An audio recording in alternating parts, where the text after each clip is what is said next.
165 pounds. Paul Cooke versus Adam Grogan. Our tale of the tape is presented by Rasha. On the tail of the tape, almost identical. Both guys 5'10", only a 1 inch reach different. Very similar for the tail of the tape.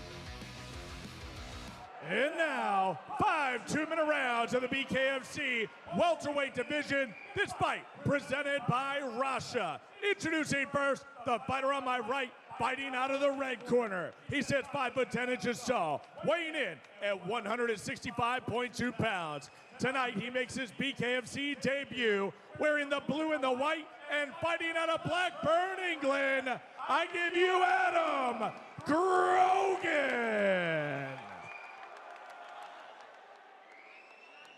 And now his opponent standing across the ring and fighting out of the blue corner. Also standing at 5'10" tall, weighing in at 165.4 pounds.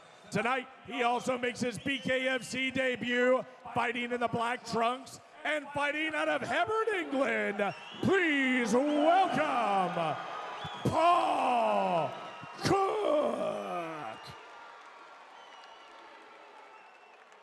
Referee Harvey Hara.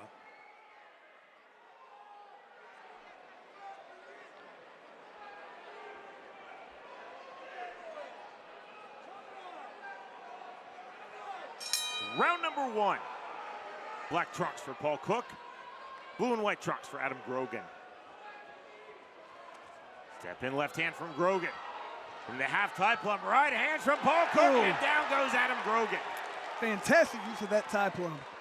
And just a nice short little right hand that landed. Mandatory 8 count given to Adam Grogan from referee Harvey Hara, right back to it. And let's see if Cooke tries to get back into that clinch.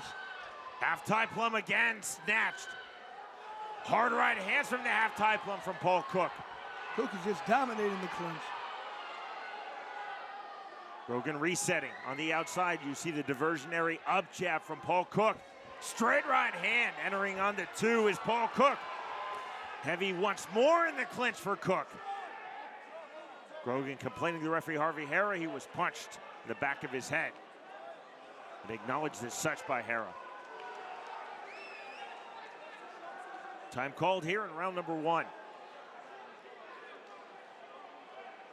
Hard warning given to Cooke by Hara. Illegal punches with the left hand of Cooke to the back of Grogan's head. Time in. Stiff jab from Grogan. See again that diversionary up jab from Cooke. Left hook just off the mark from Adam Grogan. Hard entry again from the half-tie plum. I would continue to try to get in that tie plum position because he continues to land. Hara on the separation. 35 seconds remaining round 1. There's the duck under. Grogan smartly negating that entry for the clinch by Cooke. Left hand from Cooke, landing from ortho. Stiff left hand, knockdown number 2. Just stayed on his opponent. He felt him backing away with his hands down. Jumped all over him, did Cooke.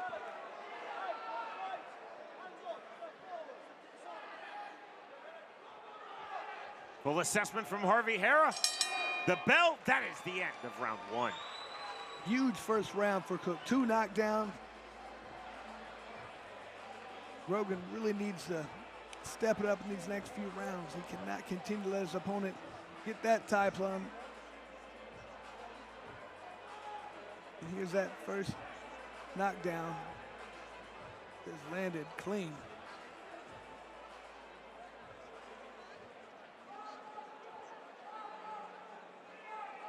His opponent tried to get away without having that right hand up.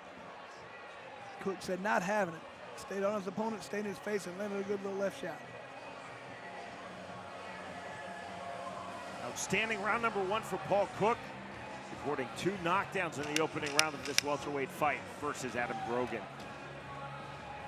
And if I'm in the corner of Cooke, I'm saying make sure you get into that clinch, bully him, push him around, wear him down, land some hard shots. Round 2 underway. Forward off of scratch to start the second round comes Adam Grogan. Now forward into the clinch, Paul Cooke.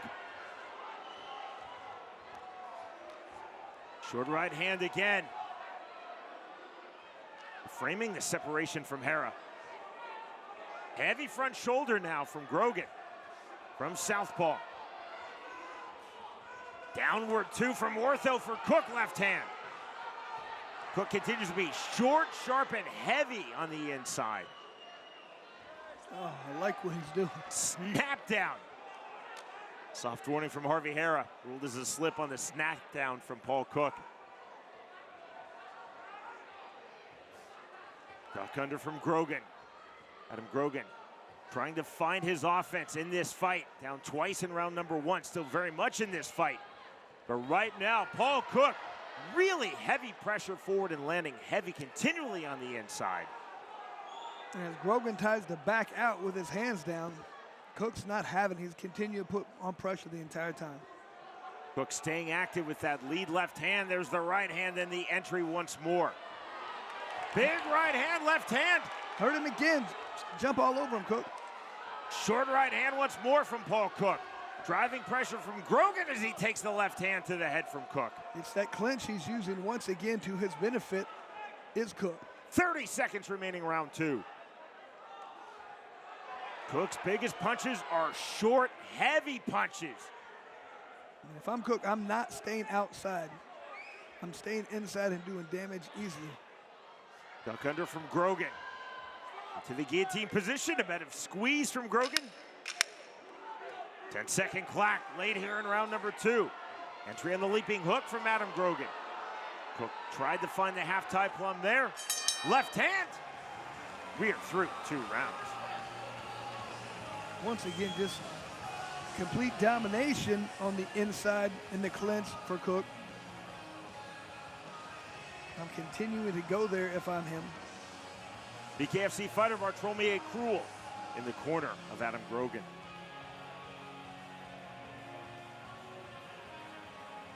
I feel like Grogan does fairly well from the outside. He looks a little faster, a little more fluid, but it doesn't matter if you're on the inside, if you're in that clinch a good portion of the round.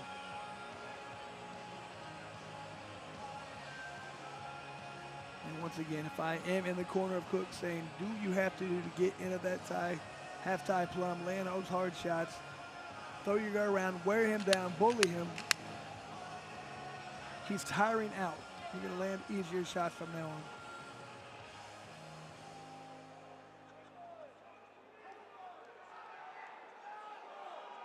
Round number 3. Again, that heavy front shoulder, a modified Philly shell from Adam Grogan. We saw it from Grogan in round 2. He starts that way in round 3. Good duck under, good head movement. Fluidity with the upper body movement from Paul Cooke. Half tie plump from Cooke. Good exit from Grogan.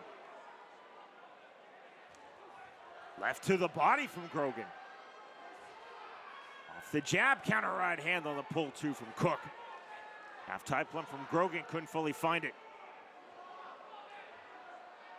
Grogan's hands down. Open guard, tried to time that up jab to the body. Heavy again on the inside. Head chancery this time from Paul Cooke. I don't like Cooke grabbing the head in that manner. He had his opponent in a bad way. Step out to the side and land with that body. Slight abrasion under Cooke's right eye. Step in, big right hand from Cooke. Grogan left hand. There's the rear right uppercut. Downward 2 from Cooke. More big shots on the inside from Paul Cooke. Cooke again on the right hand. Thudding shots, left hand. Referee Harvey Hera taking a closer look at that sequence. Cooke continues to do his best work on the inside from the heavy clinch. Now the separation from Hera. 25 seconds remaining, round number 3 of this welterweight fight.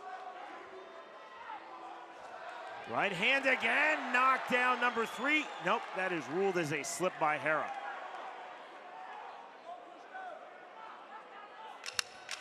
Right hand, you hear the 10-second clack.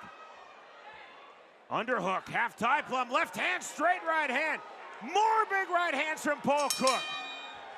One-way traffic to the bell. Next stop, round 4. And it has to be frustrating for Grogan. Every time he's doing some good things, landing some hard shots, he gets caught in that clinch, and he just seems to have no answer for it thus far. Looked like he almost went down on numerous occasions in that round, but he was able to stay on his feet.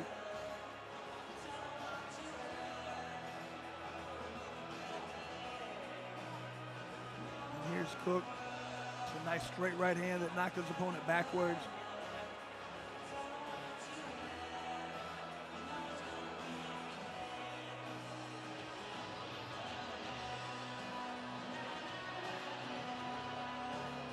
Now, if Grogan can stay out of the clinch, if he can continue to stay on his back, move a little bit, he's landing good shots from the outside. He just cannot continue to fall into the trap where he throws punches and gets caught on the inside, because when he's in there, it's been all Cooke. More lateral movement is needed. You can't just come straight forward, more angles. Round 4. Straight right hand, left hook from Cooke. There's a hard left hand from Grogan. Big shots, right hand. And that is ruled as a knockdown by Harvey Hara. It was on the inside once again. Here comes the count. I don't think they're gonna let this one go. There is the stoppage, and there is win number 3 in BKFC for Paul Cooke. Just so toughness, determination, utilized that clinch very well. He was in there with a guy who was very tough and had some good hands, but it didn't matter. When you can just be that dog, get in there and push your guy around. So Paul Cooke excelled in that fight.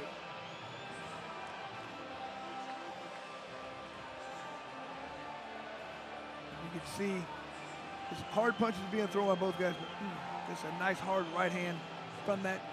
I mean, when you get your head down in that manner, you know, as Grogan did, you cannot see these punches coming, and it's always the one you don't see that hurts.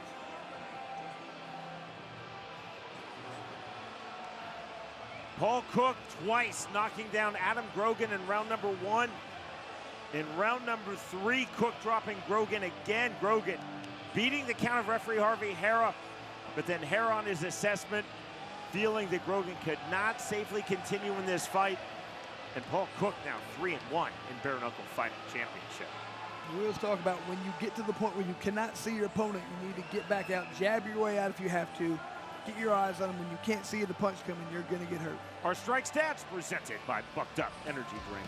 Phenomenal job for Cooke. I mean, landed 78 of his 103 punches. Well done.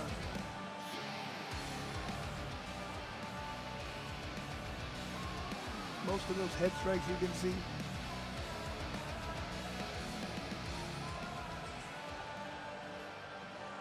Adam Grogan showed a lot of toughness, but Paul Cooke so strong on the inside from the pocket, and especially Ladies and gentlemen, this fight ends at 25 seconds into round number 4. Your winner by way of TKO, Paul Cooke. Great job for Paul Cooke, just showing he will take the fight anywhere he needs to get the win.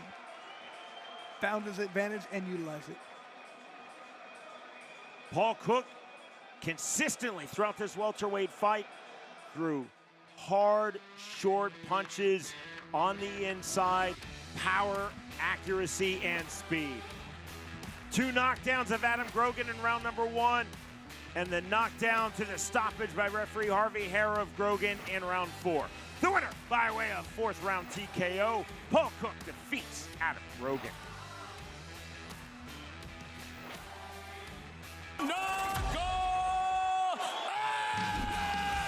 Welcome to the new BKFC app. Get monthly BKFC events for $7.99. This is the best show in combat sports.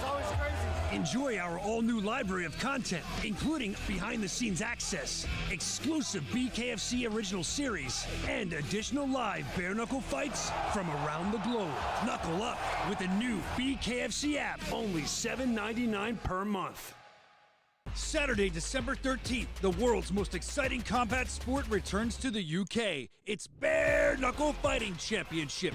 No gloves, no mercy. In the main event, the vacant UK light heavyweight title is up for grabs as Conor Cooke toes the line with Anthony Holmes. In the co-main event, the young phenom Bradley Taylor puts his 3-0 streak on the line against the dangerous MMA vet Brian Hyslop. Watch it live only on the BKFC app. Download it now at bkfc.com. In the light heavyweight division, James O'Brien versus LEIGH COHOON. Our tale of the tape is presented by Vaillant Competitions. Everything very similar in this fight, except for O'Brien has a huge fist. That's a lot of surface area, one of the biggest we've seen. Can land that hard shot, maybe that can make a difference. We'll find out. We're at Planet Ice in Manchester. England, of course, the ancestral home of bare-knuckle fighting. They have fully embraced BKFC in the modern revival of this sport. This city, this great nation.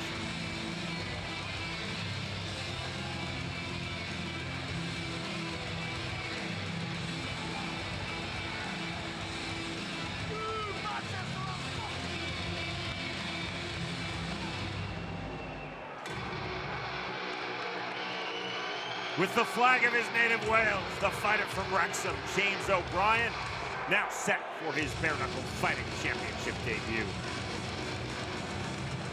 We've had some very good fighters come from Wales, Sean. I would have to imagine they train together. The area isn't that big, so when you have fighters of that caliber, you need to try and train with other like-minded individuals. Hopefully he has got in there with some of the great ones and really figured out this sport.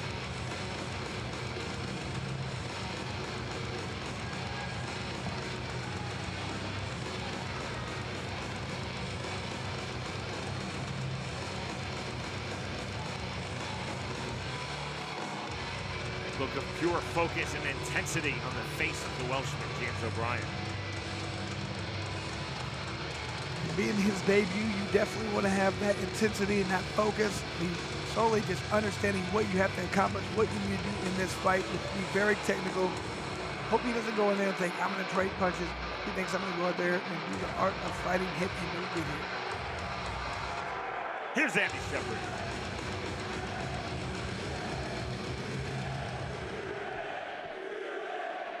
Ladies and gentlemen, the following bout is presented to you by Bounty Competitions and is scheduled for 5 2-minute rounds in the BKFC Light Heavyweight Division.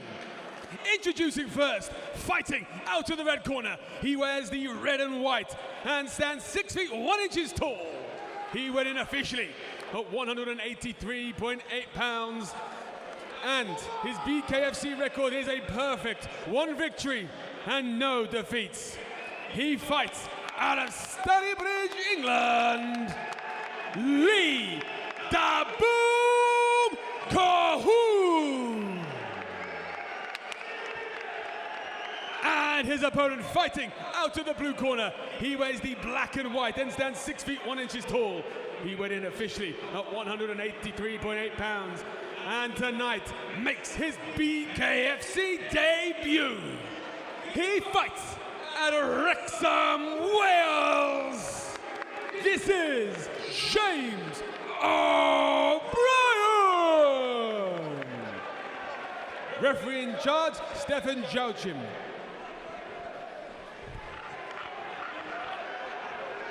BKFC debut for referee Stefan Joachim. Calling both fighters fully up to scratch. Round number 1. Black trunks for the fighter from Wales, James O'Brien. Red and white trunks for the fighter from here in England, LEIGH COHOON. Fast start in his BKFC debut off of scratch for O'Brien. O'Brien landed a couple of nice clean shots. So he's very excited to come in here and test his opponent's chin. Double right hand from O'Brien. Big swings. There's the duck under. High tight striking guard for COHOON. Excel from COHOON as he takes that jab, staying on the outside. COHOON takes the 1-2 from O'Brien as he is cut corner of his left eye. More big shots on the forward pressure from James O'Brien. COHOON's in huge trouble at this point. He's got to do something like he's trying to. He's got to tie up. He can't just keep taking his shots. One-way traffic at the moment. 1:15 remaining. Round number 1. We are in the light heavyweight division. There's the duck under from LEIGH COHOON and time called by referee Stefan Joachim. That may be a benefit at this point for COHOON. He can get his legs back underneath him. He can get his wits. He was jumped on very early by O'Brien. Low blow ruled by referee Stefan Jochu. 5 minutes on the injury timeout clock. This can actually be a good thing for O'Brien as well. He started to get a little wild, a little reckless. He needs to slow it down, understand how he was getting in those positions, throwing first, landing good shots. O'Brien no interest in taking the full 5 minutes, but he lands a huge 1-2 in the rear right hand, sends Lee Cahoon to the canvas. Cahoon, the way he fell, he's still going to be a little hurt. Mandatory 8 count given to Cahoon from Stefan Jochu. O'Brien needs to step all over the gas right now, try to really take his opponent out. He's hurt. Standing on the right hand, stalking pressure. Comes James O'Brien, another big overhand right. Body. He needs to go to the body. He's just blocking the head. The body's wide open. Sitting on the overhand right, a downward 2, swing and a miss, but that left hand getting through. O'Brien playing all offense, Cahoon playing all defense. 25 seconds remaining, round number 1. There's the jab from Cahoon, not getting through, right hand, left hand. Now Cahoon trying to find his offense. Closing stages, round number 1 off the canvas, but the right hand from O'Brien sends to Cahoon backwards again to the ring ropes. Cahoon now forward, ducking under, huge right hook to the body from O'Brien. As he's blocking the head, the body's been wide open. He's got to take advantage. More big shots to the bell. That ends round number 1. And Cahoon was so fortunate to make it out of that first round. He was hurt badly, getting pushed all around the ring. He's cut, he's bleeding, but he's on his feet at this point.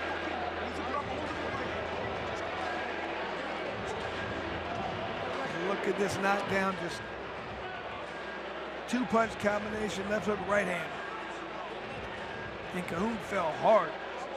I was impressed he was able to finish that round, Sean.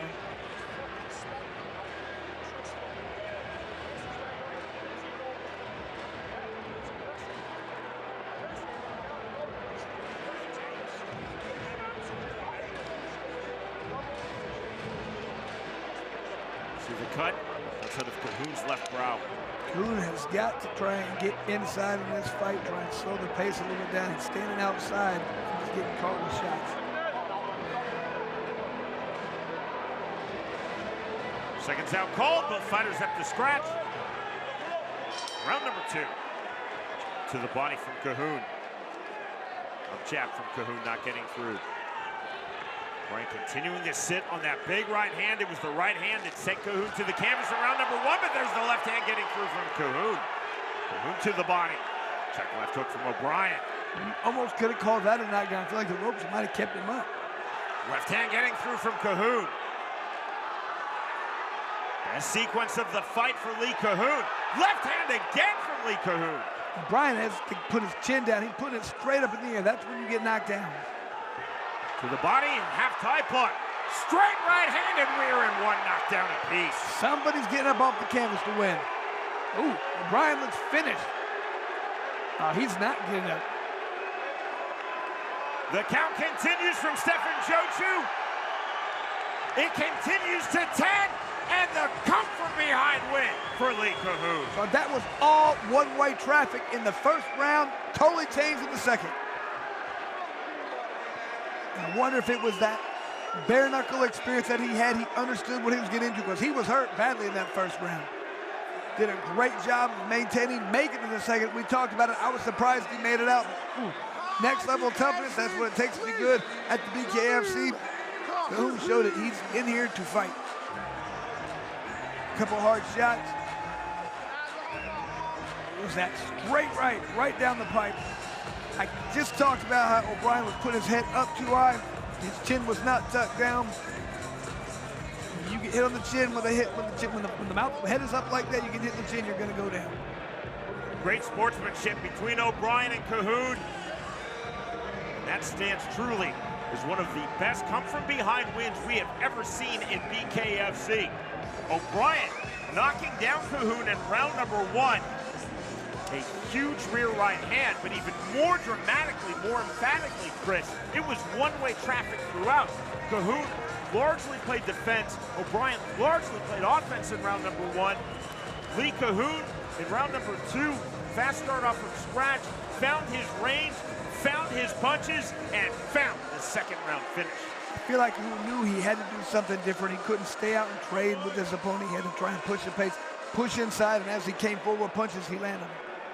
Well, ladies and gentlemen, referee Stefan Joachim calls a halt to the action at 53 seconds of round number 2. Declaring your winner by TKO, LEIGH the Boom COHOON. And COHOON had to deal with adversity in that fight. He learned a lot about himself, I'm sure, but man, what a performance. Came back, got up off the canvas, got the knockout. Not without adversity. LEIGH COHOON, you see deep swelling in and around his right eye. Cut corner of his left eye on the canvas in round number 1. From defense to offense. The right hand and the finish. The winner by way of round 2 KO. LEIGH COHOON defeats James O'Brien.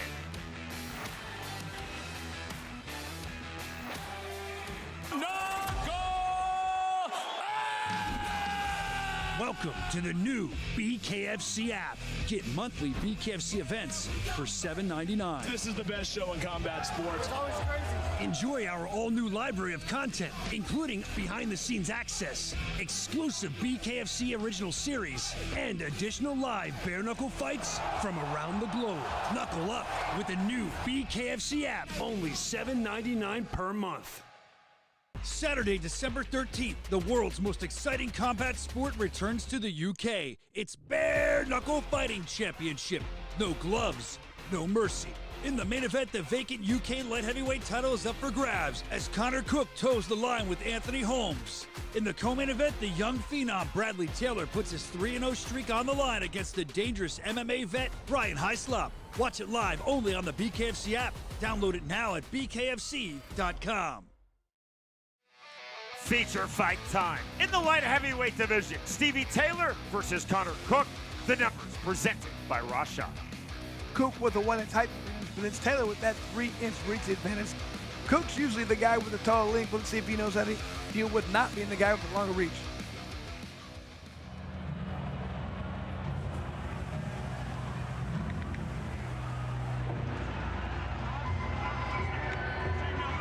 The Irishman from Antrim, Northern Ireland, Conor Cooke. Now set for fight number 6 in BKFC. Overall, Cooke 5-1 in the sport of bare-knuckle, 4-1 promotionally in bare-knuckle fighting championship. Cooke's most recent victory, November of last year, when he defeated Manny Hodgson by unanimous decision.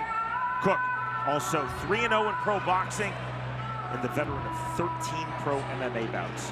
A lot of fight experience, different realms.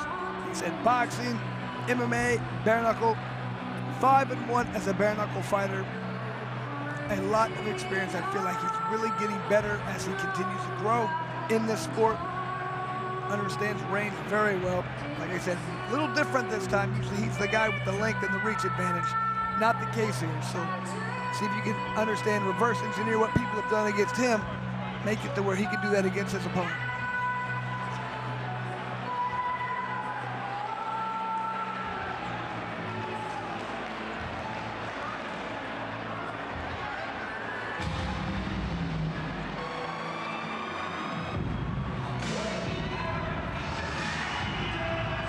Fighting here in his home country of England, from Darwin, Stevie Taylor. Enters 1-0 in BKFC. He made his bare-knuckle fighting championship debut June of last year. Taylor defeated Jakub Kosinski by 3rd round TKO. Taylor 7-2 in his pro boxing career. Another guy with some good boxing, 7-2. That's very good for that sort of being in the boxing ring. Got to have a lot of good use to being in the squared circle. It's going to be very comfortable for him. I know he hasn't had that many bare-knuckle fights, but he has done well in the fights he's been in.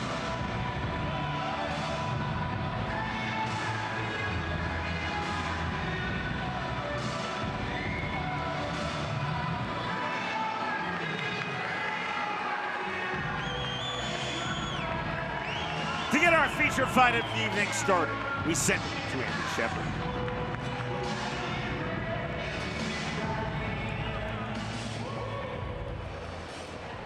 Ladies and gentlemen, our following fight is brought to you by Rasha and is scheduled for 5 2-minute rounds in the BKFC light heavyweight division.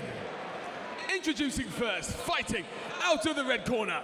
He stands 6 feet 3 inches tall and weighed in officially at 186 pounds. A 5-fight BKFC veteran. His record stands at 4 victories and a single defeat. He fights out of Antrim, Northern Ireland, presenting Conor the Cooke.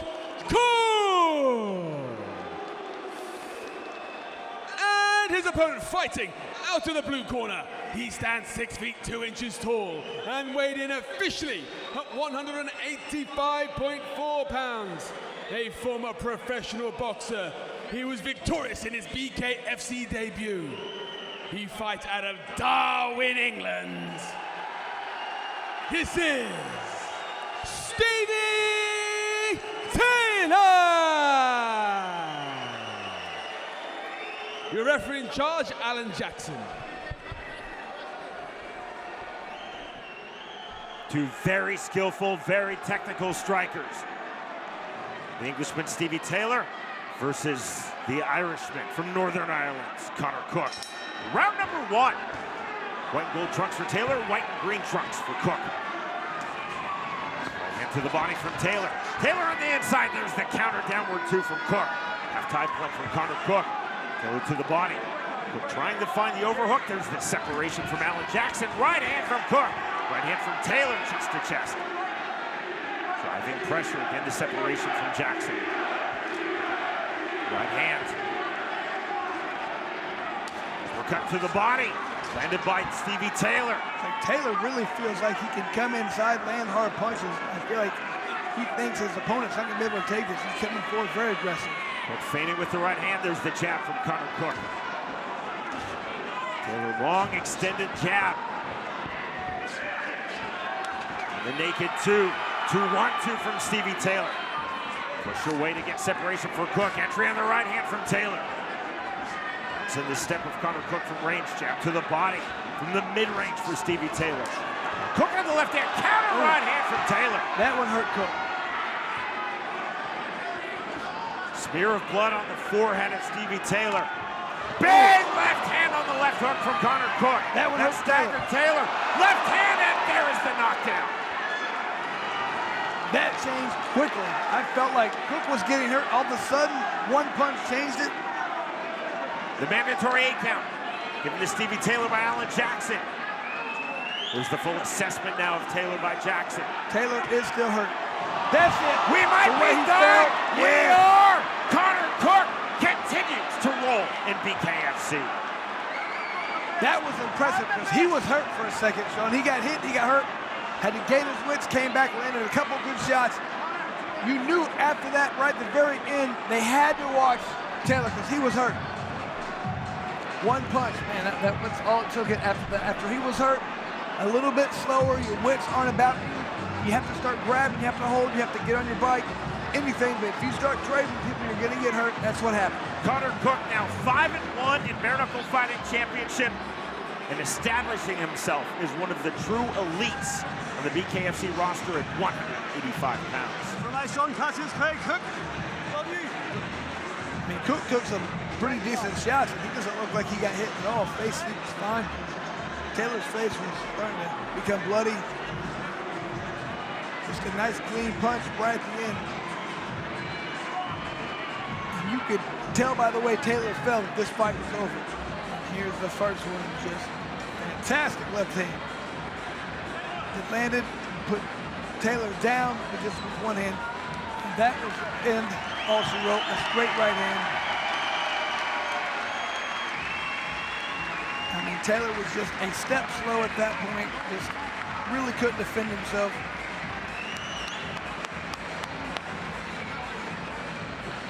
First class in victory, first class in immediate victory in post-fight for Conor Cooke. Well, ladies and gentlemen, our referee Alan Jackson called a halt to that bout at 1 minute and 41 seconds of round number 1, declaring your winner via knockout, Conor the Cooke. Huge victory for Conor Cooke. Forward to him coming, maybe being back in there in the title hunt, trying to get that title over in England.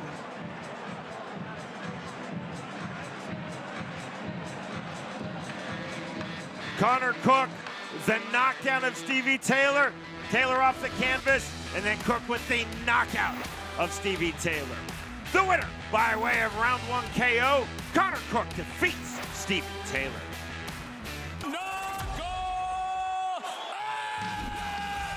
Welcome to the new BKFC app. Get monthly BKFC events for $7.99. This is the best show in combat sports. Enjoy our all-new library of content, including behind-the-scenes access, exclusive BKFC original series, and additional live bare-knuckle fights from around the globe. Knuckle up with the new BKFC app, only $7.99 per month. Saturday, December 13th, the world's most exciting combat sport returns to the UK. It's Bare-Knuckle Fighting Championship. No gloves, no mercy.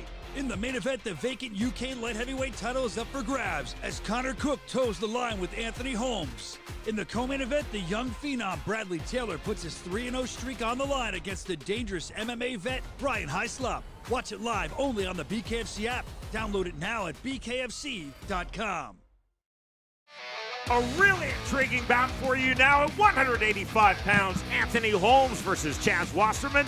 Our tale of the tape is presented by Fubo TV. Wasserman with a significant 4-inch height advantage, but more importantly is that 5-inch reach advantage. He has to make Holmes pay for trying to get inside.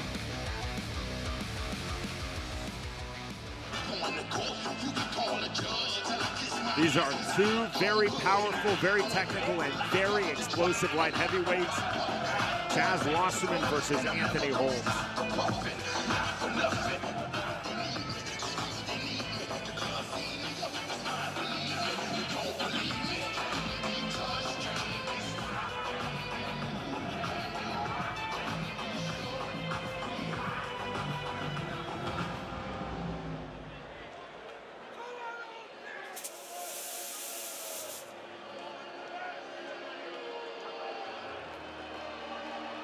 Anthony Holmes now entering his 4th fight in BKFC, his 8th overall in the sport of bare knuckle. Holmes made his BKFC debut November of last year when he defeated Darren Hendry by 4th round knockout.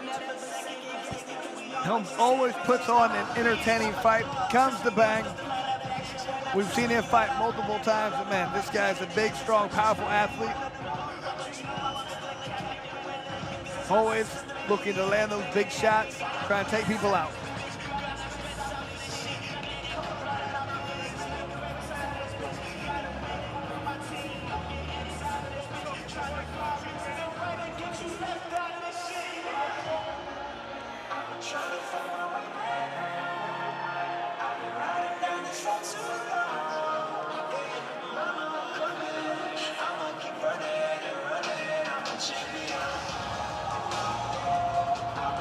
Back to the ring, and silence fees. Ladies and gentlemen, this bout is 5 2-minute rounds in the BKFC light heavyweight division. This bout presented by Fubo TV. Introducing first, the fighter on my right, fighting in the black trunks. He stands 6 foot 2 inches tall, weighing in at 185.6 pounds. His record, 1 win and 1 defeat. Fighting out of Johannesburg, South Africa, Chaz Bad News Wasserman. And now his opponent, standing across the ring and fighting with the black trunks with the gold trim. He says 5 foot 10 inches tall, weighing in at 183.6 pounds. His record, 4 wins, 2 defeats, and 1 draw. Fighting out of Castleford, England, I give you Anthony, the Yorkshire Gladiator, Holmes. Referee, when the action begins, Alan Jackson.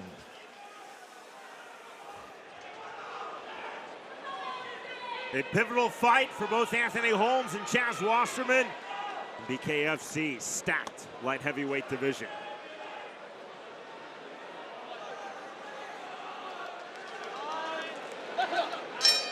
Round number 1. Black and gold trunks, as you see, for both men. Blue hand wraps for the Englishman, Anthony Holmes. Red hand wraps for the South African, Chaz Wasserman. Heavy feint from Wasserman. Holmes fluid on the outside, looking to roll through and under. The left hand. Heavy entry now from Anthony Holmes. Hard right hands, double overhooks from Wasserman. There's the separation from Alan Jackson. Man, already a cut on Holmes. I didn't see a punch. I wonder if that was a headbutt.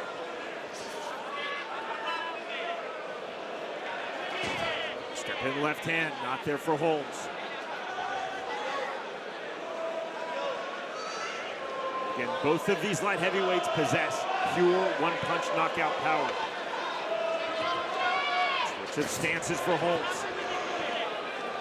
Through the ortho, right back to southpaw. You see the hand fighting. Wasserman staying in the right-handed orthodox stance. And it looks like it's this 5-inch reach advantage that's giving Holmes some problems, trying to figure out how to get inside. He's just winging punches from far away at this point. And there's grip fighting on the inside. Switch of stances, now there's the hard left hook for Holmes. Beautiful switch of stances from Holmes to land that left hook. Smear of blood on the neck of Wasserman, but it's Holmes' blood. You see Holmes cut on his forehead. 5 seconds remaining, round one. Switching stances once more.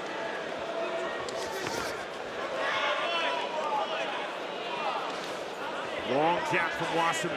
Jab again to the body, just off the mark. Staying active with his lead hand for both stances. Very much a feeling out round for both men. The bell, we move to round two. You said both guys very active with that lead hand. I kind of like it when Holmes switches to traditional orthodox stance. I feel like he can get in better with that double jab, pushing up that back, getting inside the position to land those hard shots. He's seeming to have trouble if he's southpaw.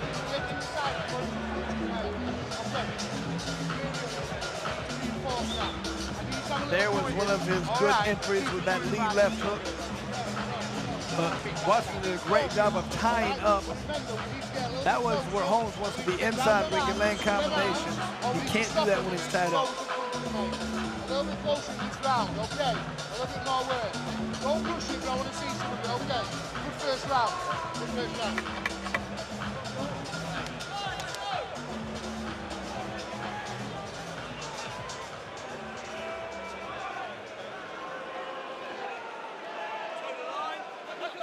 Round number two underway.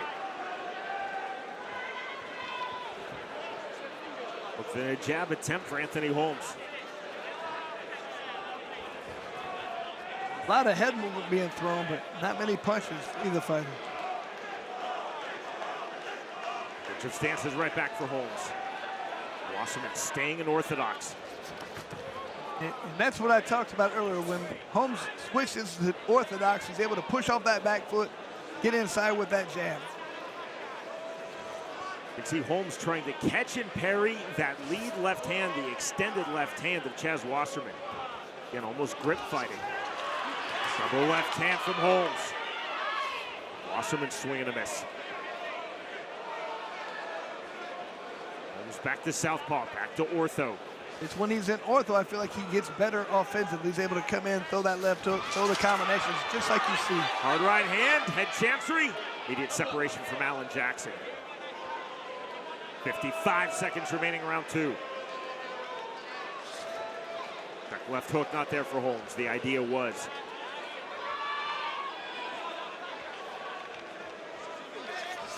Again, Wasserman extending his striking guard into the clinch. Alan Jackson keeping this fight moving. I feel like Wasserman just waiting on that right hand. He needs to throw it more often. He's not there. He finally threw, but he's just kind of holding back.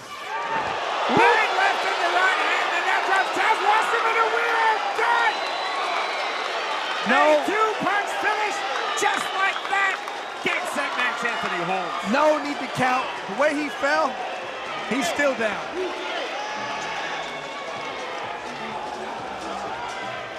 And that's the power that Holmes possesses. He just has to land one shot. He's waiting for his timing.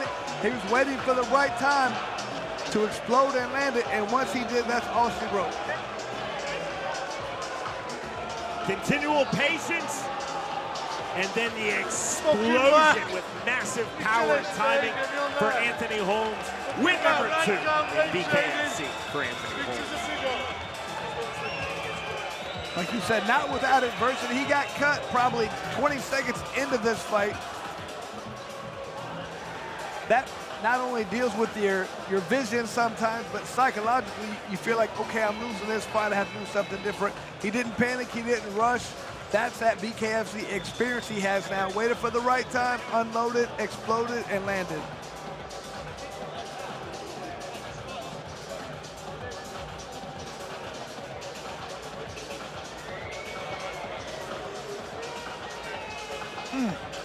That was it. Just that left hand lead hook. Switch to orthodox stance where I felt like his offense was much better. Came in and just landed a clean shot. From our vantage point, calling that finish live, it looked as though Holmes threw the right hand, but on the replay, it's not a 2-punch knockout, Chris. That is a 1-punch knockout win with the left hand.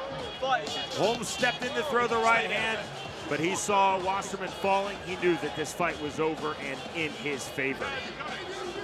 We talked about the phenomenal power from both men, and you saw that on full display for Anthony Holmes, finishing with the 1-punch knockout win against the very accomplished Chaz Wasserman.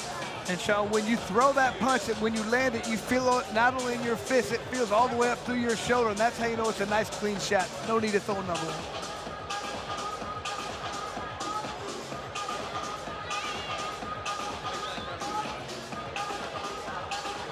Brilliant patience for Anthony Holmes. No rush. He smartly found his opening, and he took full advantage to the win.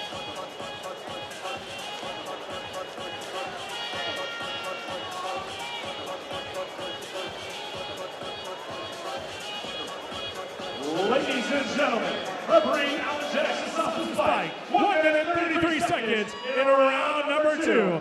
Your winner by way of knockout, Anthony, the Yorkshire Gladiator, Holmes. And Holmes just shows that experience keeps getting better, more and more of a force to be dealt with at the weight class. Placid victory, placid post-fight for Anthony Holmes. Very even until the end. The left hand, the right hand did not even need to be thrown. Pulled back as Wasserman was done. The winner by way of 1-punch KO in round number 2. Anthony Holmes defeats Chaz Wasserman.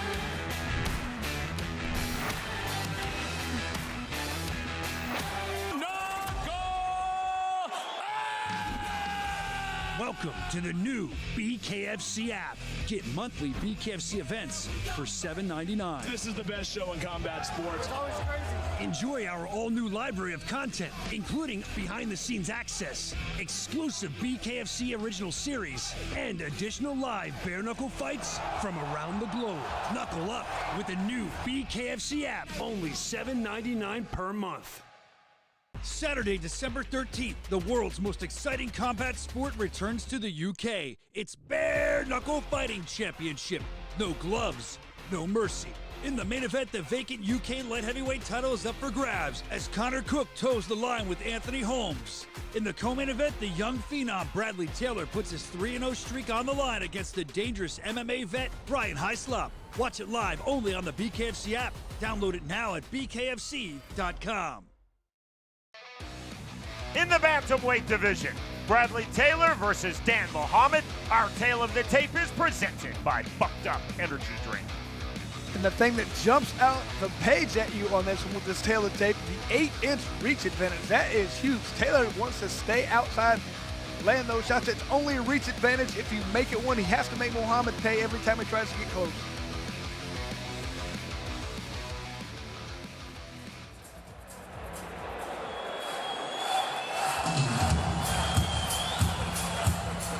From Glasgow, Scotland, Dan Muhammad.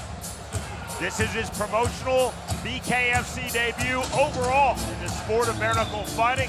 Muhammad's record stands at 6-1. That is a lot of bare-knuckle experience. I wouldn't take that with a grain of salt because sometimes I've seen people who have a lot of fights outside BKFC, and I just don't know what kind of organization we're talking about. You see the fight odds? They are presented by Kurgo, the official betting partner of the bare-knuckle fighting championship.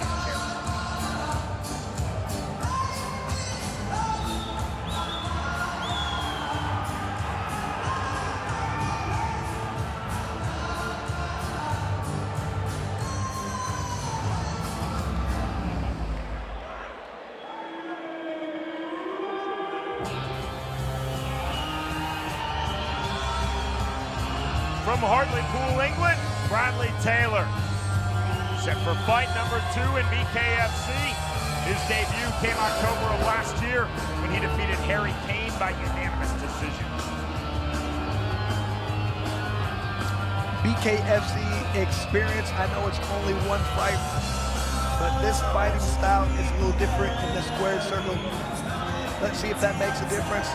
Muhammad has more fights, but it's just a little bit different when you're fighting for BKFC.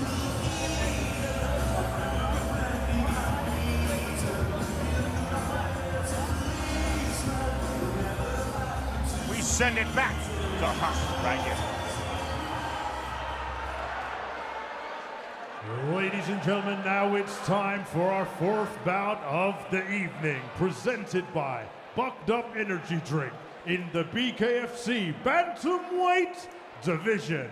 And now, introducing to you first, fighting out of the red corner. He's wearing the white and green. His official weight of 135 pounds bang on.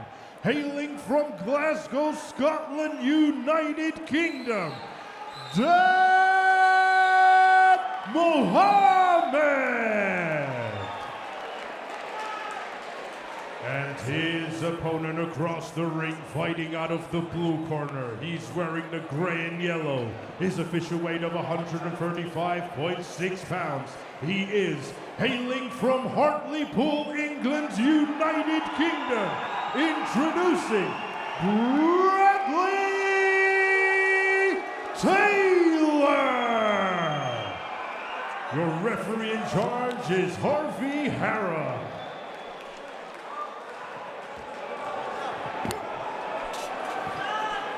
England versus Scotland. Bradley Taylor from Hartlepool and Mohammed from Glasgow.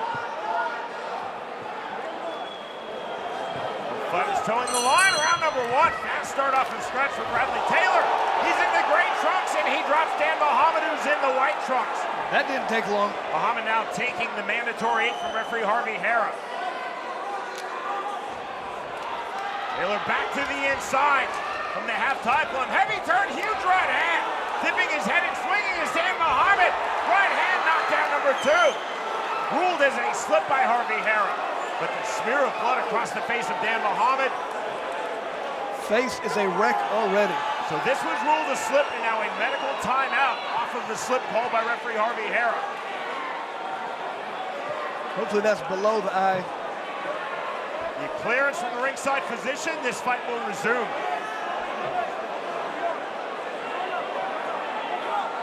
Taylor should jump all over his opponent. Time in, huge right hand. Now that is knockdown number 2. Muhammad in a world of hurt. Breaking off his count is Harvey Hara. And just like that, now 2-0 in BKFC is Bradley Taylor. And you can see Muhammad is still hurt. That was a good job by the referee of stopping up Muhammad. I don't think he knows where he is right now. Moving very gingerly, very confused. Fantastic job of referee.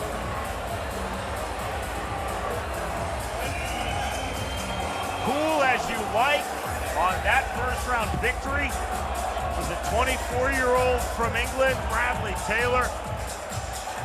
He is most definitely a fighter to watch. BKFC's stacked bantamweight division. Taylor came out exactly the way we like to see fighters. Came right away with hard punches, push the pace. You never know how someone's going to react in their first BKFC fight. It's your job to give them a way out. If they get hit with a couple hard shots and they think this is not for me, Taylor gave him that opportunity, landed some good shots and took him out. Chris, I really love England. Great crowd support. I mean, you better say that. You married someone from England. This is very true. It would be no good if you said, I cannot stand England. It's the worst country out there. Such a great sporting crowd. They love their football, their soccer. They obviously love their fighting as well. That was well said, Chris.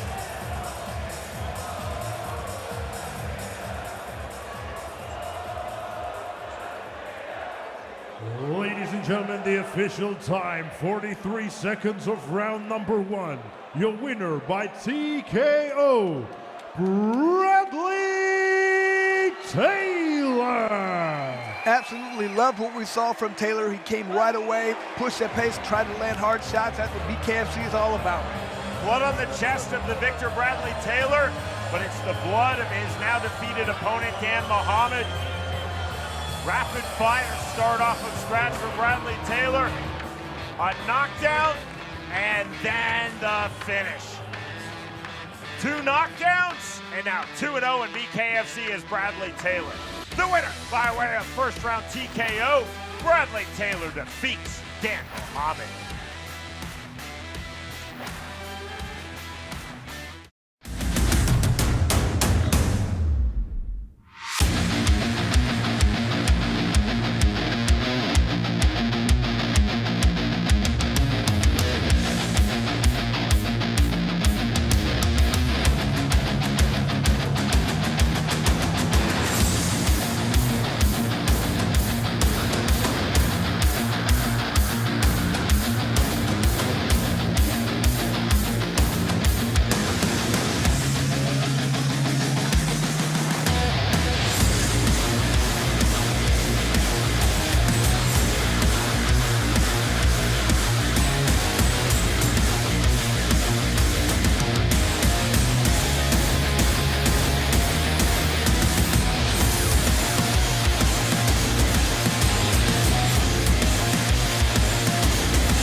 bare-knuckle fighting championship, presented by Fucked Up Energy Drink, is back in England.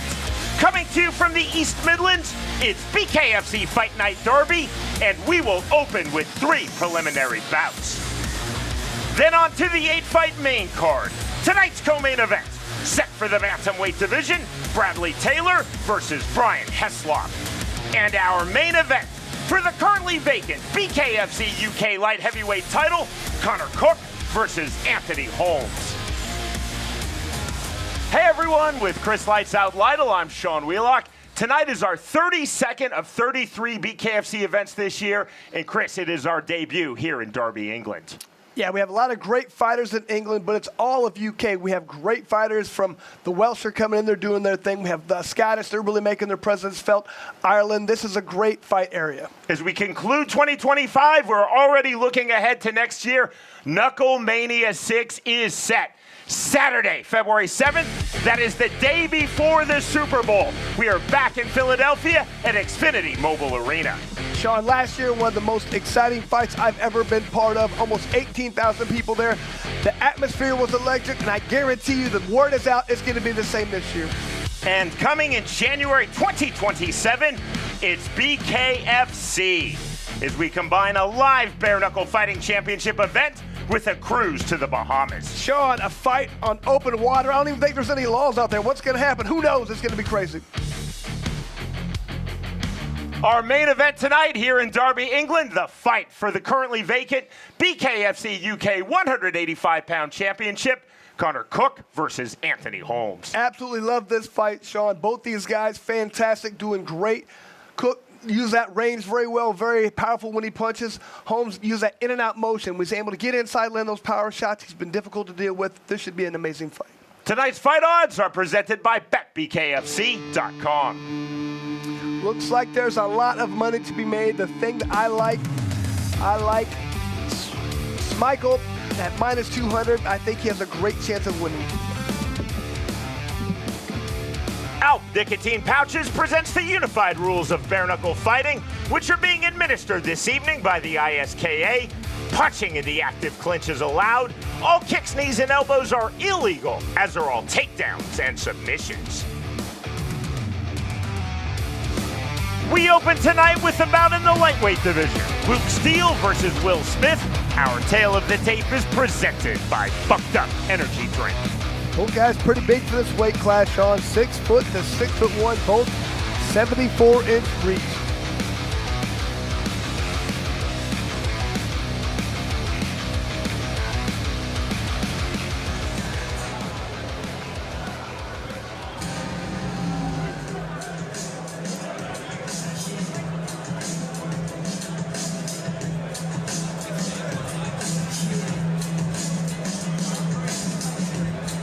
England versus Wales. Fight number 1 of this stacked BKFC Fight Night Derby England card. And there is the Englishman, Will Smith. Set for his bare-knuckle fighting championship debut, Smith has had 13 pro boxing bouts. Sean, I really think he dropped the ball. He should have came out to keep digging with it or something. You know, you'd have to think he'd go with a Will Smith theme song.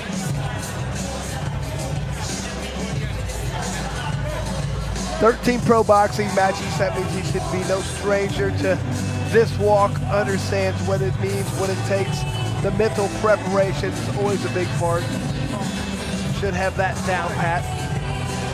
Confident look on the face of Will Smith. That is Paul Nickel on the apron, the ISKA supervisor. They're regulating tonight's BKFC bouts here in Derby, England.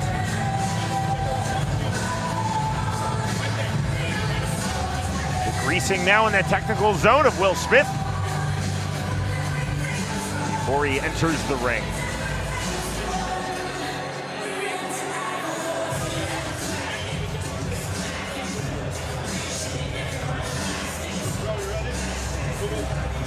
Sean, when we were in Manchester, I remember meeting this individual. He came up, he was very excited to be part of the BKFC.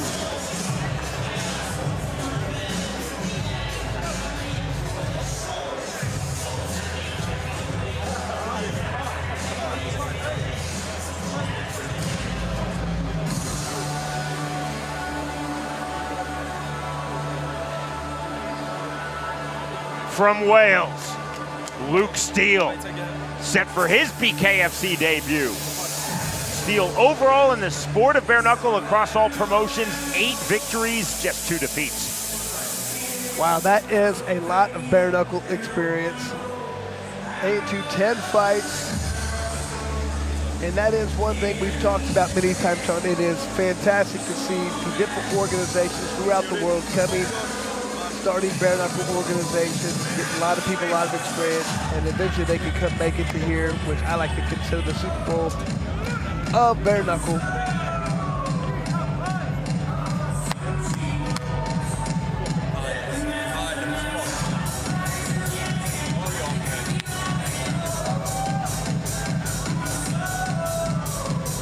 BKFC Fight Night Derby. To get our evening started, we send it to the always outstanding Jeff Houston. Hello, hello, hello!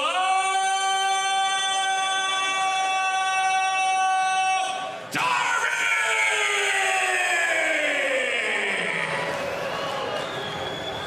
Good evening, ladies and gentlemen, and welcome to Vaillant Live here in the heart of the East Midlands, Derby, England. And welcome, ladies and gentlemen, to the most exciting combat sport on planet Earth today, where one punch can change the entire world. Welcome to BKFC Fight Night!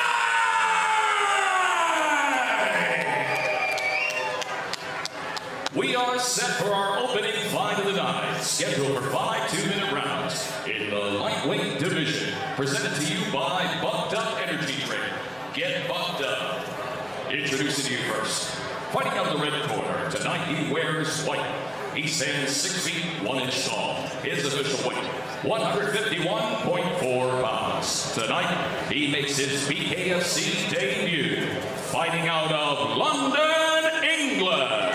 Here is Wild Will Smith! And across the ring, his opponent, fighting out of the blue corner. Tonight, he wears black and white.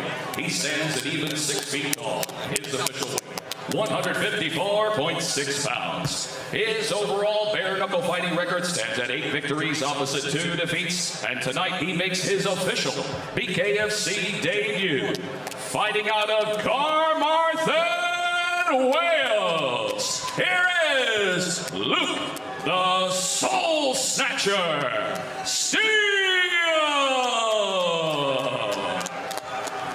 And our referee in charge of the action, Harvey Hara.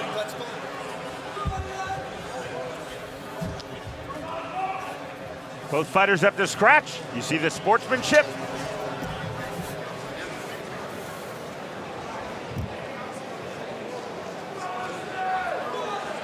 We're in the ancestral home of bare knuckle fighting, England. England versus Wales in our opening bout of the night. The bell, round number 1. White trunks for the Englishman, Will Smith. Black trunks for the Welshman, Luke Steele. A tight striking guard for Steele with the patience. Lower guard for Smith looking for the entry. Smith just has a very determined, upset look on his face almost, Sean, but very intense. Fast jab from Steele. Good pull back defensively from Smith. Swing and a miss on the overhand right from Will Smith. Hook jab from Steele. Measure considerate start from both fighters. See the hand fighting on the inside. Both fighters in the orthodox stance. Right to the body from Smith. Steele on the circle out. Steele measuring, flicking fast jab.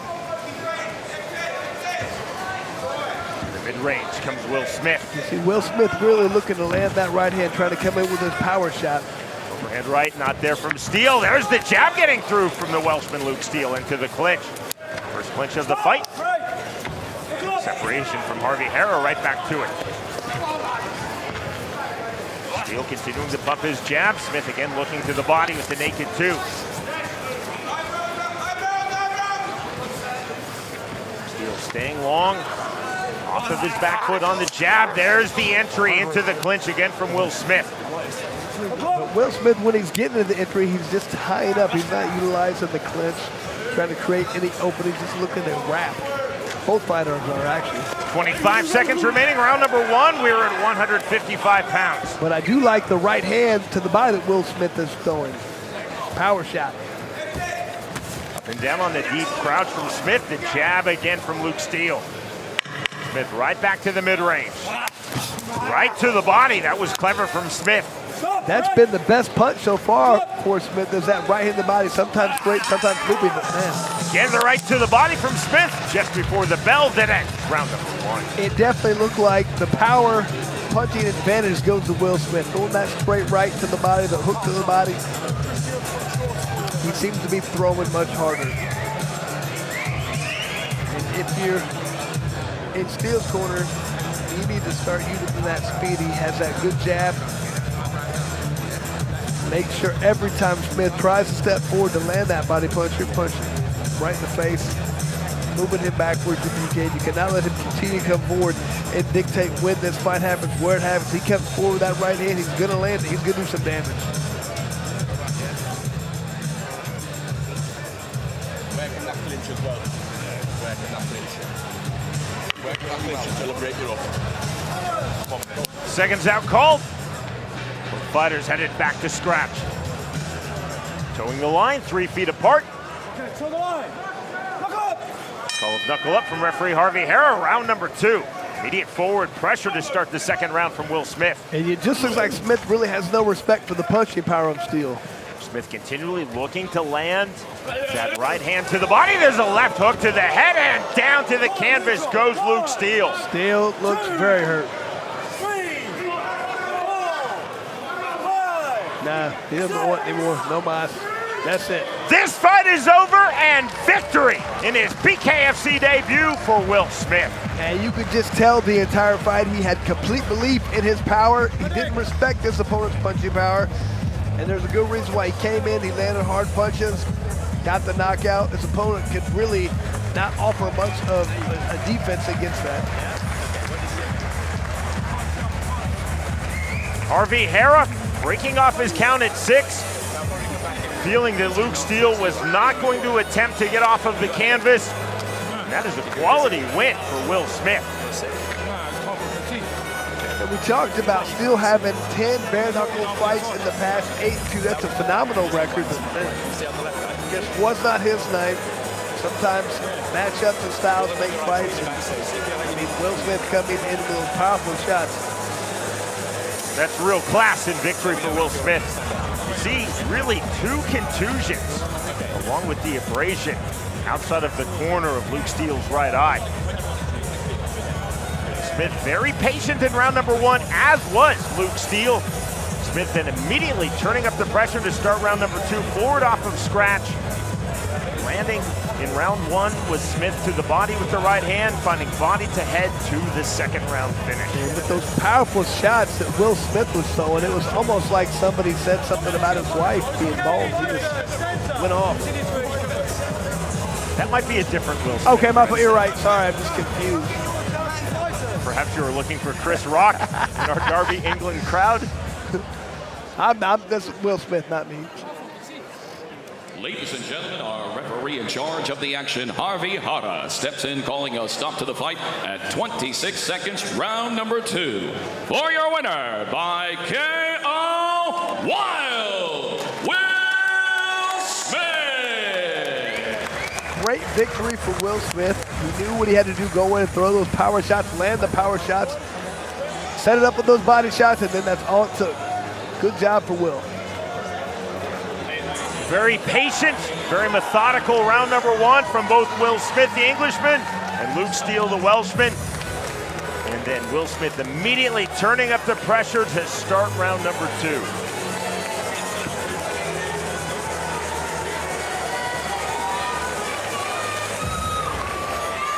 Chris, we saw in round 1 Will Smith landing that naked right from ortho to the body of Luke Steele, and that really opened up the head of Steele in round 2. Yeah, you get hit with a few of those body shots, eventually you have to pay attention.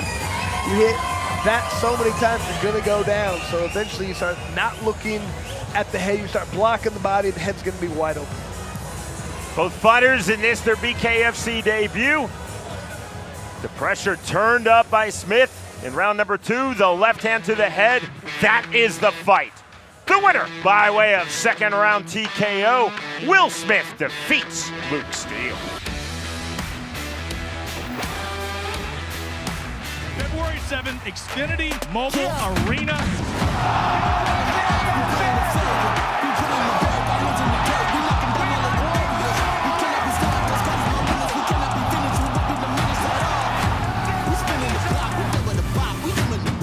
This is the most entertaining fighting in fighting, man. Fight fans of Philly!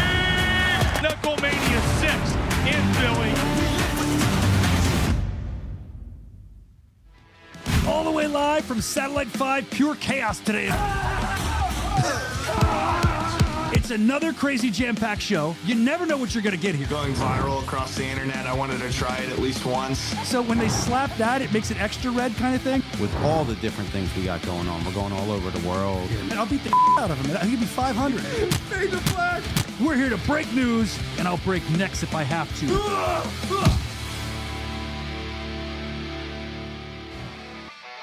Women's strawweights for you now. The numbers presented by Fubo TV for Megan O'Neill versus Terry Diamond. Terry Diamond enjoying that 3-inch height advantage, but more importantly, it's a 3.5-inch reach advantage, letting her decide when and where this fight happens.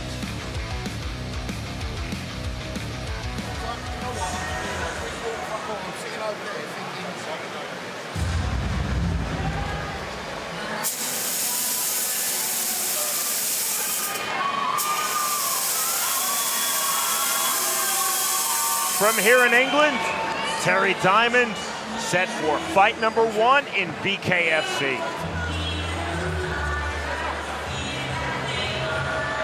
Without much of a bare-knuckle history, hard to really get a good gauge of what to expect from Diamond. Britain Hart, of course, our outstanding women's 115-pound world champion in bare-knuckle fighting championship. No doubt watching live at home in the United States with interest. Now Diamond, she was very light for this weight class. Would be surprised to hear maybe drop down to the 105 if we decide to go that direction at some point. Also known as minimum weight.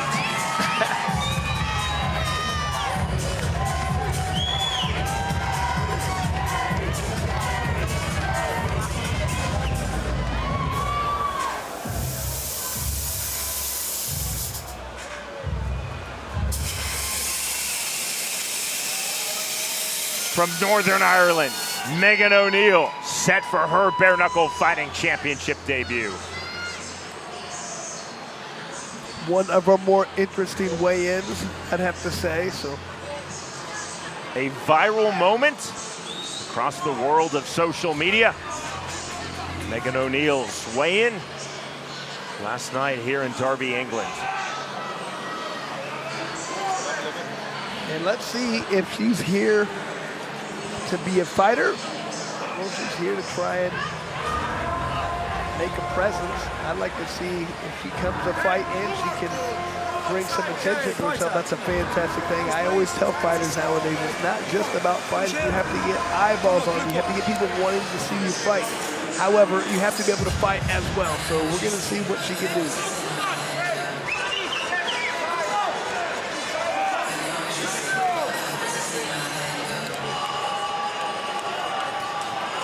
Very theatrical with her entrance. Now into the ring comes Megan O'Neill.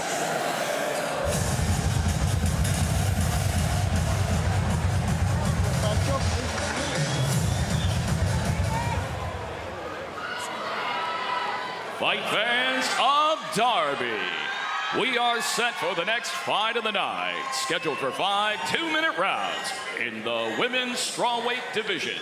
Presented to you by Fubo TV. Watch live sports and TV without cable, including BKFC on Fubo TV. Start your 7-day free trial at FuboTV.com. Introducing to you first, fighting out of the red corner. Tonight she wears black and white. She stands 5 feet 5 inches tall. Her official weight, 107.6 pounds. Tonight, she makes her BKFC debut. Fighting out of Birkenhead, England, here is Terry the Diamond.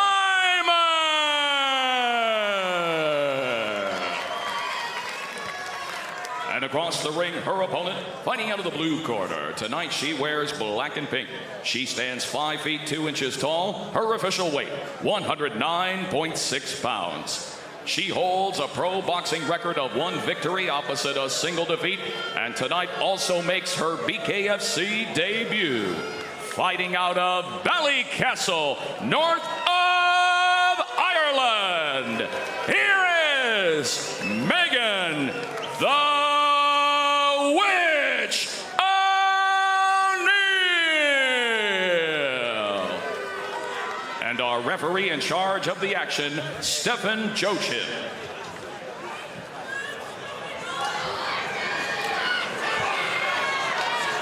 Women's 115-pounders.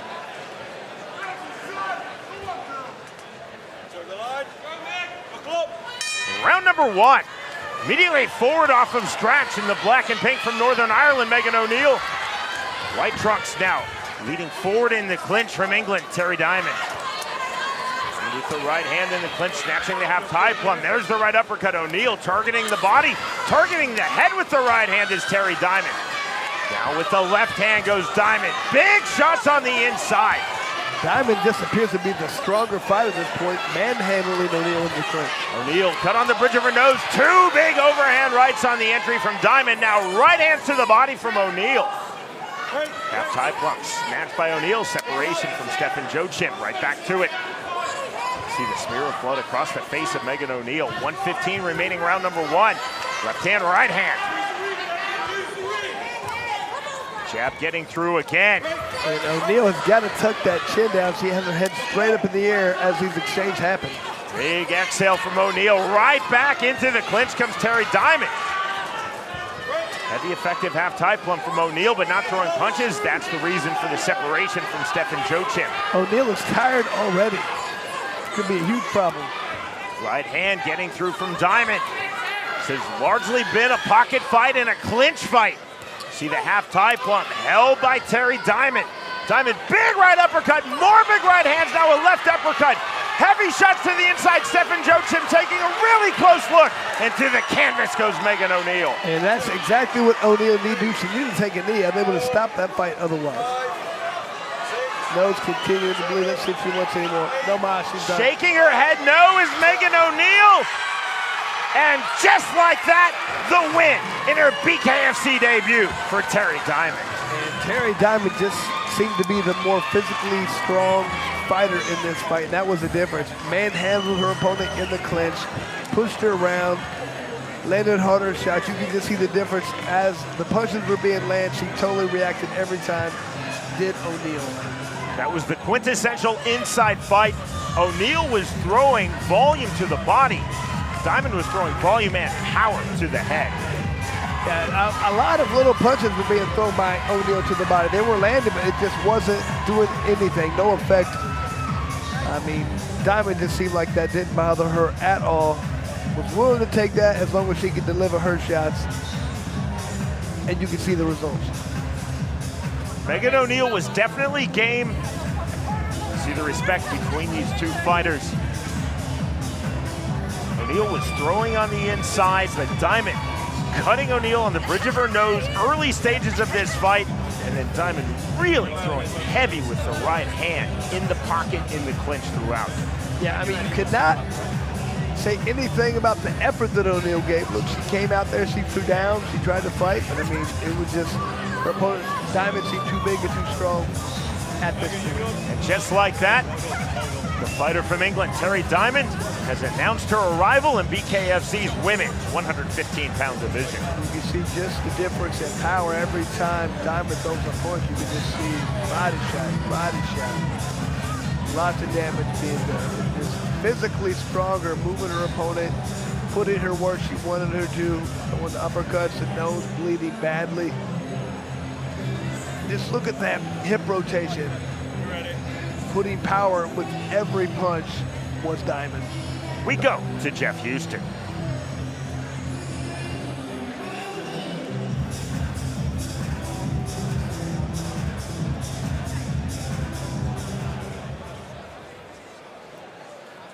Ladies and gentlemen, this fight comes to an end with our referee in charge of the action, Stephen Joachim, reaching the count of 10 at 1 minute 44 seconds, round number 1. For your winner by KO, Terry the Diamond! Diamond looked very good, very strong. For her debut, I'd like to see her fight again. Wonder what weight class she's going to be in. Megan O'Neill from Northern Ireland, Terry Diamond from here in England, combining for a really entertaining and high-paced one-round fight. O'Neill with the volume to the body, Diamond, the volume, the power, body, the head, big right hands. O'Neill on the canvas taking the 10 count from referee Stephen Joachim, and that is it. The winner by way of round 1 KO, Terry Diamond defeats Megan O'Neill.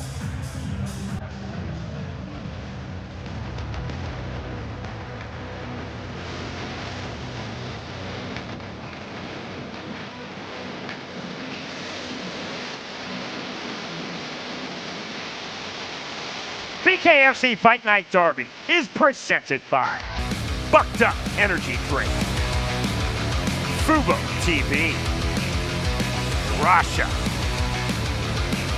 and by Forged Irish Stout. February 7th, Xfinity Mobile Arena.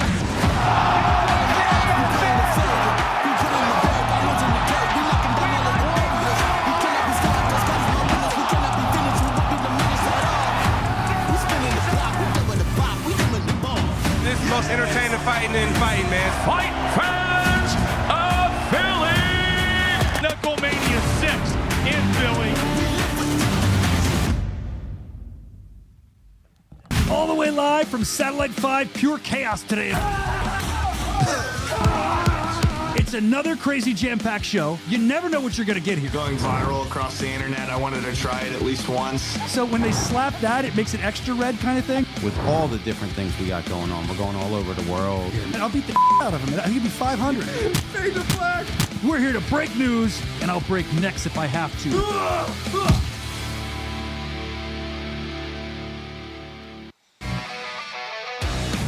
In the light heavyweight division, Ricky Nelder versus Danny Ledbetter. Our tale of the tape is presented by Amnesia Vodka. And Nelder a little bit taller, 3 inches, but the exact same reach, pretty much the same fist size. That's all from the tale of the tape.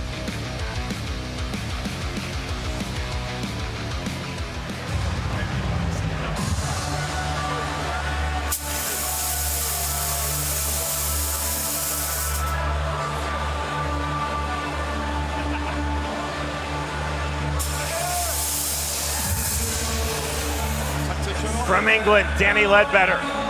Set for fight number 1 in BKFC, his 4th overall in the sport of bare knuckle.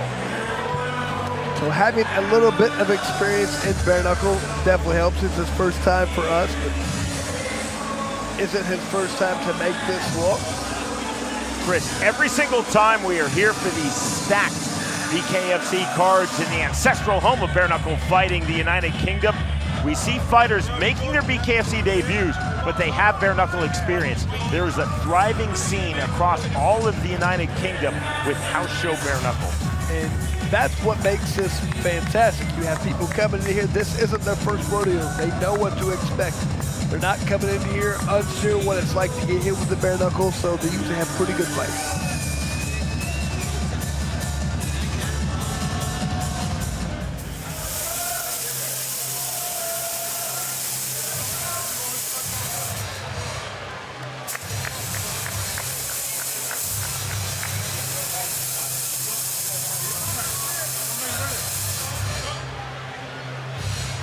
The Englishman, Ricky Nelder, set for fight number 2 in BKFC. Overall, this will be Nelder's 12th bout in the sport of bare knuckle. And that is a lot of experience. So 4 fights, 12 fights, he definitely has the experience over his opponent. And not only that, having a fight for BKFC, only one, but it's more than his opponent. Let's see if that can make any difference.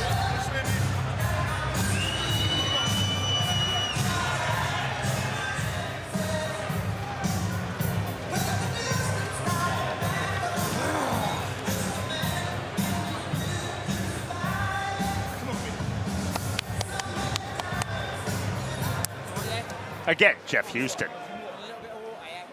Ladies and gentlemen, we are set for the next fight of the night, scheduled for 5 2-minute rounds in the light heavyweight division. Presented to you by Amnesia Vodka, Ultra Premium Redefined. Introducing to you first, fighting out of the red corner, tonight he wears black and pink.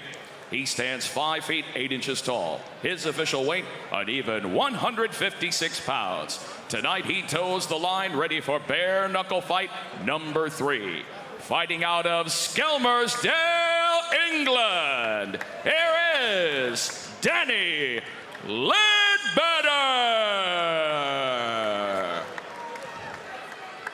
And across the ring, his opponent, fighting out of the blue corner. Tonight he wears white and blue. He stands 5 feet 11 inches tall. His official weight, 154.4 pounds. He is a true bare-knuckle fighting veteran of 18 fights. Fighting out of Bromsgrove, England. Here is Ricky, the Birmingham Bull, Nelder.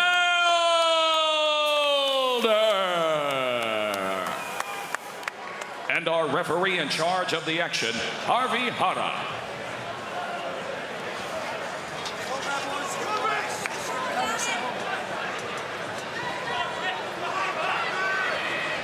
Harvey Hara waiting for the BKFC ring to properly clear. Okay, boys, ready? Toe the line. Toe the line. Danny Ledbetter now fully up to scratch. Round number 1. White and blue trunks for Ricky Nelder. Black and pink trunks for Danny Ledbetter. Nelder immediately circling out. 3 on the left hook. Good duck under in the turn from Ledbetter. Ledbetter to the inside, but the right uppercut getting through from Nelder with his back against the corner cushion. To the clinch. Another big right uppercut, left hook. That was clever and effective from Nelder. Duck under from Ledbetter. Ledbetter heavy on the front shoulder. A little bit slipped correctly so by Harvey Hara. Nelder back off the canvas, right back to it. Both fighters in the center circle. Ledbetter even tried to help him up. That was nice. Overhand right, big swings from Ledbetter into the clinch. Half tie plum, shuffle right hand from Nelder, left hook. And Nelder's landing a lot of clean shots. Yep, did some damage. Ledbetter cut on his forehead over his right eye, but leaps in with the overhand left as Danny Ledbetter. Both fighters throwing and landing big here in round number 1. 60 seconds remaining in the opening round. Ledbetter looked stunned and hurt for a second. He wasn't moving well. I'm surprised when he threw that left hand. It landed, man. He still looks like he's a bit off. Nelder on the right hand, left hook, big right uppercut from Nelder. Nelder showing a lot of creativity as well as accuracy thus far with his striking arsenal. He's taking what he's being given, that uppercut. You cannot stand there with those hands at the side of your head to block. The uppercut is open all day. Ledbetter showing his toughness. He has taken some big shots thus far in this fight. Patience from Ledbetter, methodically to the mid-range, hands high and tight. Slight stalking pressure from Ledbetter, eluding that left hook of Nelder. 15 seconds remaining round 1. Heavy feint from Ricky Nelder. Good thing Nelder's trying to do, he's trying to throw a lot of left hands. He wants to hit that cut that he's already open, continue to make it wider. So the right to the body from Nelder. The bell, the end of round 1. Good round for Nelder. Like you talked about, got very creative with his strikes, taking exactly what is being given, different angles. Looked very much in control that round. Ledbetter needs to get it together, figure out exactly what to do. He can't continue to fight at Nelder's pace. He's got to push the pace, get in his face, push him backwards, try to make this a dirty, rugged fight. When he comes to you, don't leave that backhand though. When you throw the backhand, you need to move forward. He walks into you, backhand up. When Nelder landed that punch that cut open his opponent, it really seemed to take it out of Ledbetter for a minute. He just sat there, looked a little confused, like he'd never been cut open. If that is the first time you're cut open, it does throw you off sometimes. Like, oh, nobody makes this rebound blow, but it does happen. Let him come to you, if you're going to go with a double jab, double up and go again.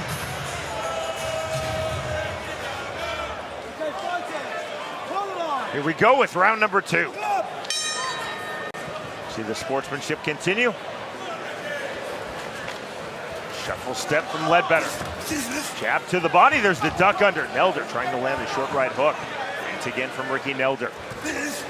Nelder to the body on the naked two. Ledbetter from the very tall stance. Still trying to fully feel his way into this fight as we are in the light heavyweight division. Ledbetter doing a good job of avoiding some punches. He's got to fire back immediately. He'll duck under, avoid the hook, but he's not throwing punches immediately afterwards. Now to the inside, exploding comes Danny Ledbetter. Ledbetter resetting on the outside. Nelder in the center circle. Entry left hook from Ricky Nelder. Again, you see the creativity continue. Right hand, left hook. There was a classic 2-3. Double jab. 1:05 remaining round two. Foot feint from Ledbetter. Ledbetter, two rights to the body, right to the body from Nelder, right back. Good separation from Harvey Hara, keeping this fight moving. And you have to think Ledbetter has to start trying to get off first. He's trying to react to weight, but he's not even countering very much. He's avoiding. Does better when he tries to get off first. Nelder effective, as you just saw, landing those counter hooks on the entries of Ledbetter. But I mean, look, Nelder's deciding when and where this fight happens. Dictating the pace the entire time, the range, and a good hard shots when he wants to.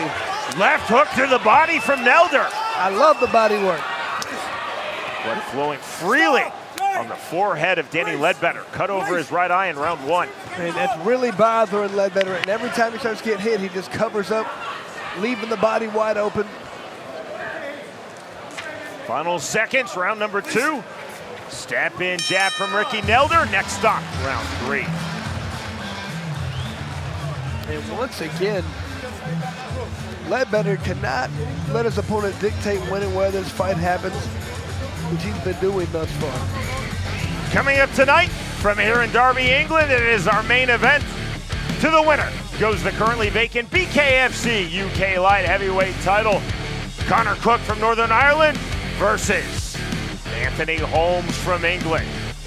Two extremely talented and hard-hitting 185ers. That is your main event. Again, to the winner goes the BKFC UK light heavyweight title.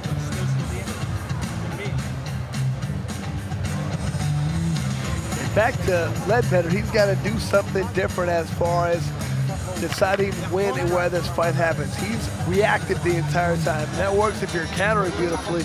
He's not really doing that at this point, so he's got to not let his opponent just dictate when this fight takes place. He's got to decide when it's going to take place. Saw Nelder was already up to scratch while Ledbetter was still in his corner. Both men up to scratch as Harvey Hara starts round three.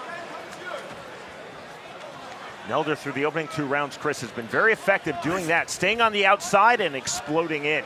And when he does, his opponent's really not firing back too often, so why not just continue to stay out there, decide when you want to fight, when you want to take a break, when you want to expend energy.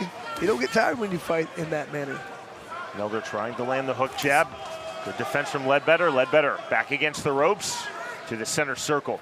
Nelder with that good lead left hook from time to time. Just keeps his opponent honest, not knowing if it's going to be a jab, a left hand, and then that right's always there to sneak in.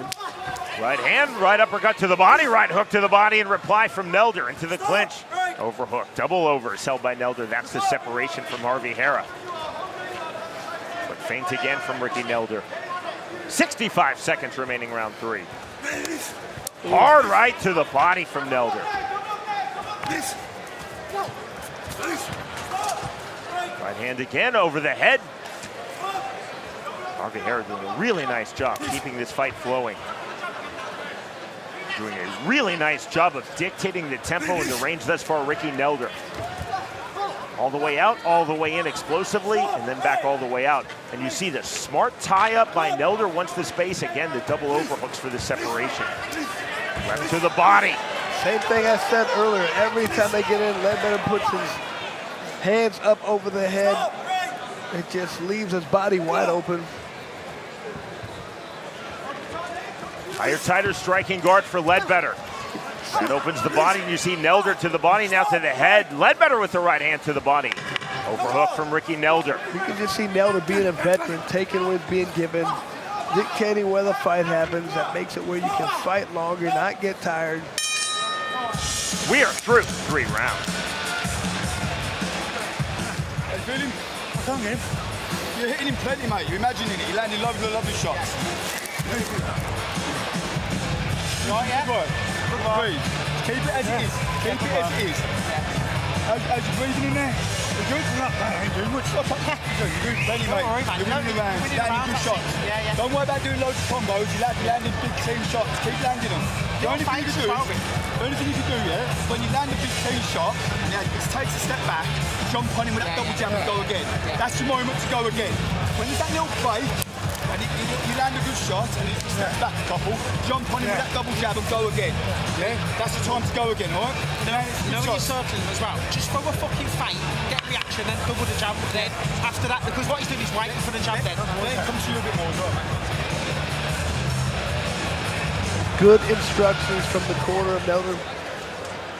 Just tell him to throw more feints. He is reacting to him, and you can throw some jabs afterwards. Round 4, Ledbetter with the aggression and then the counter-aggression. Heavy counter-punching right back from Ricky Nelder. Ledbetter tried to come out and do something, but got countered immediately.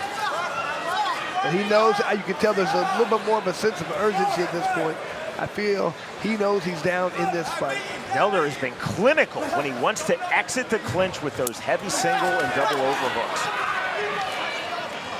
Just like that on cue. See the overhook from Nelder. Now the double overs. Good elusiveness from Ledbetter. Trying to work free. There's the separation, the restart from Harvey Hara. Right uppercut, left hook to the body. Again, Chris, we talked about the creativity of Nelder. You saw it right there on full display. Look, hands down, just not wasted any energy. Puts him up when he has to. He knows when his opponent's going to attack and when he's not going to. Ooh. 60 seconds remaining, round number 4. Slight awkward step from Ricky Nelder. He resets his feet. The fighters from Ortho. Jab to the body, right uppercut. Quadrupling his left hand, Ledbetter. It took Nelder off his striking line, but the reset, left hook. Right hand again from Nelder. Every time he hits Ledbetter in that eye, it starts bleeding again. You can tell it really bothers Ledbetter. Body to head. Hard to the body with the right hand goes Ricky Nelder. Ledbetter taking the left hand and to the canvas goes Danny Ledbetter. The left hook to the body from Nelder. Just complete control.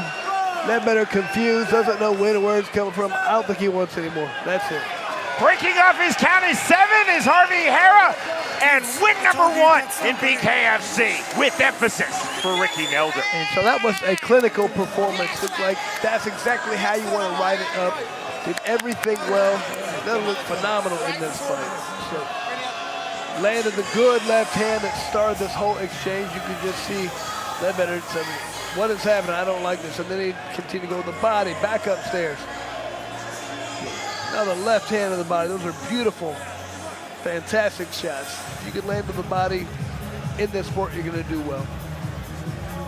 I'm a big fan of creativity in combative sports, and we saw a lot of creativity from Ricky Nelder. We also saw outstanding positional awareness and range control from Nelder. All the way out, all the way in. When Nelder wanted to exit the clinch, he was hitting the single overhook, the double overhooks, exploding in. Credit to Danny Ledbetter. He was game. He tried to work the jab. He had some good pulls, some good slips, but largely Ricky Nelder dictated the tempo of that fight from the opening bell. And Sean, that's what people really don't understand. A veteran who might not even be in the best shape anymore, they can continue to fight more because they understand how to control range and tempo. If you're able to dictate when and where this fight happens, you don't have to waste energy. You don't have to be tight all the time. You don't have to have your hands up at the right time. You can save energy and just fight in spurts. And you know, you talked about him having, we said 12 fights, they said 18. Who knows, somewhere in between probably, but having that experience really helps you be able to decide when and where to fight. Danny Ledbetter taking some massive shots, especially in round number 1 from Ricky Nelder. And then it became punches of attrition from Nelder. Hard on the entries, body, head, body. In round 4, Ledbetter to the canvas, flat on his back. He gave an indication that he did not want to get up. Harvey Hara breaks off his count. and that is the win for Ricky Nelder.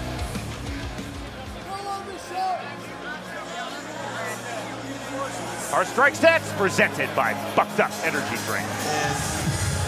And I don't know what they were, Sean, but I'm sure they were pretty good. One would think they would favor Ricky Nelder. Ladies and gentlemen, our referee in charge of the action, Harvey Hara, steps in calling a stop to this fight at 1 minute 47 seconds, round number 4. For your winner by KO, Ricky, the Birmingham Bull Nelder. And a fantastic performance for Nelder. Looks very much a veteran of the sport, calm, cool, collected, very controlled, very measured, and very smart. Danny Ledbetter tried to work off of the jab, tried to dictate the range, but Ricky Nelder immediately taking positional control of this fight.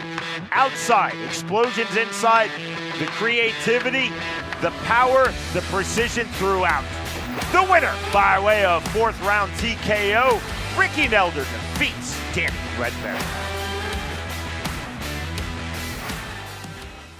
February 7th, Xfinity Mobile Arena.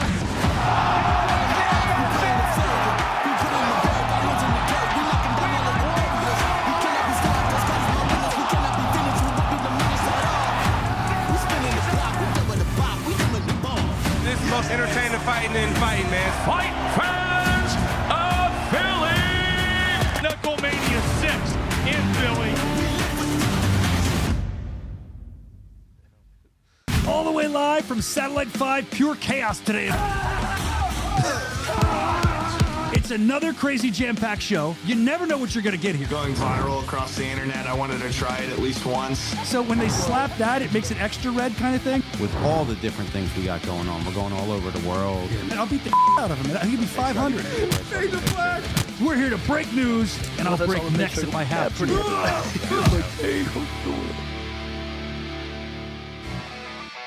To the lightweight division we go. Our tale of the tape is presented by Bucked Up Energy Drink for Tommy Karras versus Tommy Hawthorne. A battle of the Tommies. Karras with a 3-inch height advantage, 3-inch reach advantage. See if that makes a difference in this fight.